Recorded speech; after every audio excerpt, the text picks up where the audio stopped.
ಕರ್ತನಲ್ಲಿ ನಮಗೆ ಅತ್ಯಂತ ಪ್ರಿಯರಾದ ದೇವಮಕ್ಕಳೆಲ್ಲರಿಗೂ ಯೇಸು ಕ್ರಿಸ್ತನ ಶ್ರೇಷ್ಠವಾದ ನಾಮದಲ್ಲಿ ನಿಮ್ಮೆಲ್ಲರಿಗೂ ಕೂಡ ಶುಭವನ್ನು ತಿಳಿಸುತ್ತೇನೆ. ಎಲ್ಲರೂ ಚೆನ್ನಾಗಿದ್ದೀರಾ?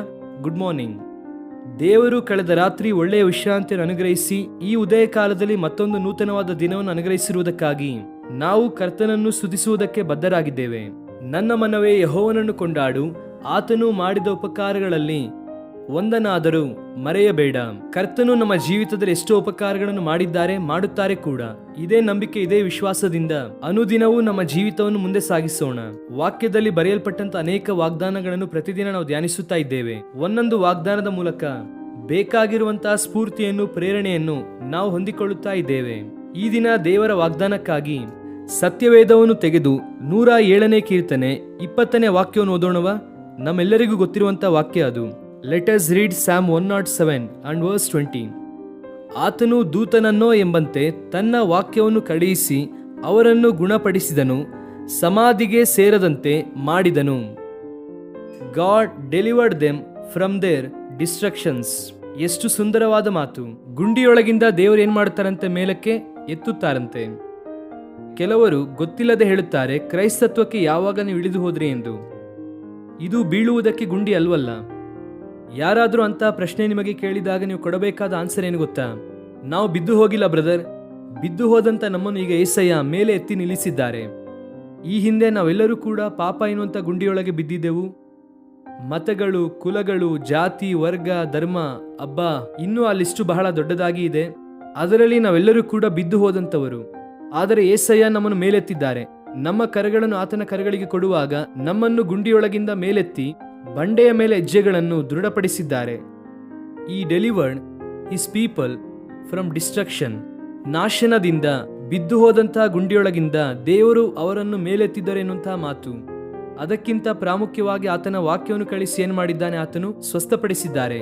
ದೇವರ ವಾಕ್ಯವು ನಮ್ಮನ್ನು ಸ್ವಸ್ಥಪಡಿಸುವಂತಹ ಮಾತು. ಅನೇಕರು ಅಂದುಕೊಳ್ಳುತ್ತಾರೆ, ದೇವರ ಮಾತನ್ನು ಕೇಳಿ ಯಾರಾದ್ರೂ ಕೆಟ್ಟು ಹೋಗುತ್ತಾರೇನೋ ಎಂಬುದಾಗಿ. ನೋ, ಚಾನ್ಸೇ ಇಲ್ಲ. ಕರ್ತನ ಮಾತನ್ನು ಕೇಳಿ ಸರಿ ಹೋದಂತವರೇ ಇದ್ದಾರೆ ಬಿಟ್ಟರೆ, ದೇವರ ವಾಕ್ಯವನ್ನು ಓದಿ ಜೀವಿತವನ್ನು ಬಲಪಡಿಸಿಕೊಂಡವರೇ ಇದ್ದಾರೆ ಬಿಟ್ಟರೆ ಯಾರೊಬ್ಬರು ನಷ್ಟ ಹೋದಂತವರು ಇಲ್ಲ.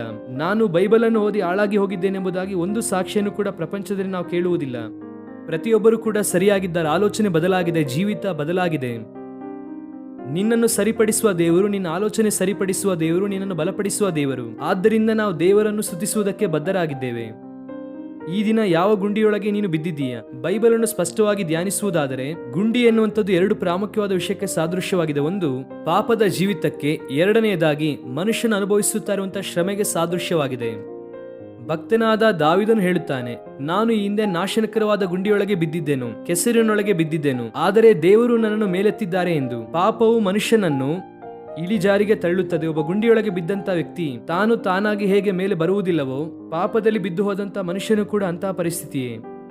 ನೀನು ಮಾಡುವಂತಹ ದಾನ ಧರ್ಮಗಳಿಂದ, ಧರ್ಮದ ಕಾರ್ಯಗಳಿಂದ ಅಥವಾ ಧರ್ಮಶಾಸ್ತ್ರದ ಕ್ರಿಯೆಯ ಮೂಲಕ ಯಾವತ್ತೂ ಕೂಡ ನೀನು ಬಿದ್ದು ಹೋದಂತ ಗುಂಡಿಯೊಳಗಿಂದ ಮೇಲೆ ಬರುವುದಿಲ್ಲ.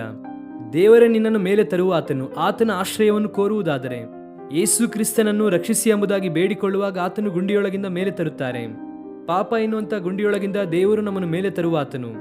ಎರಡನೆಯದಾಗಿ, ಗುಂಡಿ ಎನ್ನುವಂಥದ್ದು ಮನುಷ್ಯನು ಅನುಭವಿಸುವಂತಹ ಶ್ರಮೆಗೆ ಸಾದೃಶ್ಯವಾಗಿದೆ. ಯೋಸೇಫನ ಜೀವಿತವನ್ನು ಪರಿಶೀಲಿಸುವುದಾದರೆ ಸ್ವಂತ ಅಣ್ಣಂದಿರೇ ಯೋಸೇಫನನ್ನು ಗುಂಡಿಯೊಳಗೆ ತಳ್ಳುತ್ತಾರೆ. ಯೋಸೇಫನು ಯಾವತ್ತೂ ತನ್ನ ಜೀವಿತದಲ್ಲಿ ಊಹಿಸದೇ ಇರುವಂತಹ ಪರಿಸ್ಥಿತಿ. ಆದರೆ ದೇವರು ಎಷ್ಟು ಉನ್ನತನು ಅಂದರೆ, ಗುಂಡಿಯೊಳಗೆ ಬಿದ್ದಂತಹ ಯೋಸೇಫನನ್ನು ದೇವಾದಿ ದೇವನು ಒಂದು ದಿನ ಸಿಂಹಾಸನದಲ್ಲಿ ಕೂರಿಸುತ್ತಾರೆ. ಈ ದಿನ ಬಹುಶಃ ಜನರೆಲ್ಲರೂ ಕೂಡ ನಿನ್ನನ್ನು ತುಳಿದು ನಿನ್ನನ್ನು ಗುಂಡಿಯೊಳಗೆ ಹಾಕಿದ್ದಾರ, ಗುಂಡಿಯೊಳಗೆ ತಳ್ಳುತ್ತಾ ಇದ್ದಾರ. ಶ್ರಮೆ ಎನ್ನುವಂತ ಗುಂಡಿಯೊಳಗೆ ನೀನು ಇದ್ದೀಯಾ? ಒಂದು ಸಾರಿ ದೇವರನ್ನು ದೃಷ್ಟಿಸು. ಆತನು ನಿನ್ನನ್ನು ಬಿಡಿಸುವ ದೇವರು, ನಿನ್ನನ್ನು ಸ್ಥಿರಪಡಿಸುವಂತಹ ದೇವರು. ಆ ದಿನ ದಾವಿದನನ್ನು, ಯೋಸೇಫನನ್ನು ಸ್ಥಿರಪಡಿಸಿದಂತಹ ದೇವರು, ಸತ್ಯವೇದದಲ್ಲಿ ಎಷ್ಟೋ ಭಕ್ತರನ್ನು ನಿಲ್ಲಿಸಿದಂತಹ ದೇವರು, ನಿನ್ನನ್ನು ನನ್ನನ್ನು ನಿಲ್ಲಿಸುವುದಕ್ಕೆ ಈ ದಿನವೂ ಕೂಡ ಸಜೀವವುಳ್ಳವರಾಗಿದ್ದಾರೆ. ಯೇಸು ಕ್ರಿಸ್ತನು ನಿನ್ನೆ, ಇವತ್ತು, ನಿರಂತರವೂ ಏಕ ರೀತಿಯಲ್ಲಿ ಇದ್ದಾನೆ ಎನ್ನುವಂತಹ ಮಾತನ್ನು ಯಾವತ್ತೂ ಕೂಡ ಮರೆತು ಹೋಗಬೇಡ. Jesus is same yesterday, today and for ever.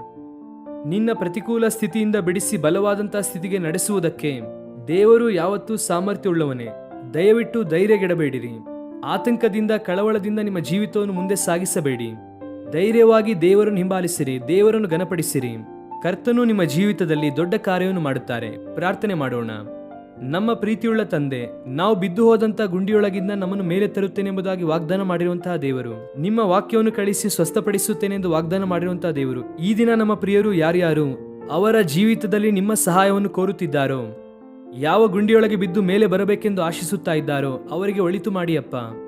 ದೊಡ್ಡ ಕಾರ್ಯವನ್ನು ಮಾಡಿರಿ, ಮಹಿಮೆಯಿಂದ ಅವರನ್ನು ತುಂಬಿಸಿರಿ. ನಿಮ್ಮ ಕೃಪೆಯಲ್ಲಿ ಅವರು ಸ್ಥಿರವಾಗಿ ಇದ್ದು ನಿಮ್ಮಲ್ಲಿ ಆನಂದಿಸುವಂತೆ ಸಹಾಯ ಮಾಡಬೇಕೆಂದು ಕೋರುತ್ತಾ ಸ್ತುತಿ ಘನ ನಿಮಗೆ ಮಾತ್ರ ಸಲ್ಲಿಸುತ್ತಾ ಯೇಸು ಕ್ರಿಸ್ತನ ಅತ್ಯುನ್ನತವಾದಂತಹ ನಾಮದಲ್ಲಿ ಬೇಡಿ ಹೊಂದಿಕೊಳ್ಳುತ್ತೇವೆ ನಮ್ಮ ತಂದೆಯೇ. Amen. God bless you dear friends. Have a wonderful day.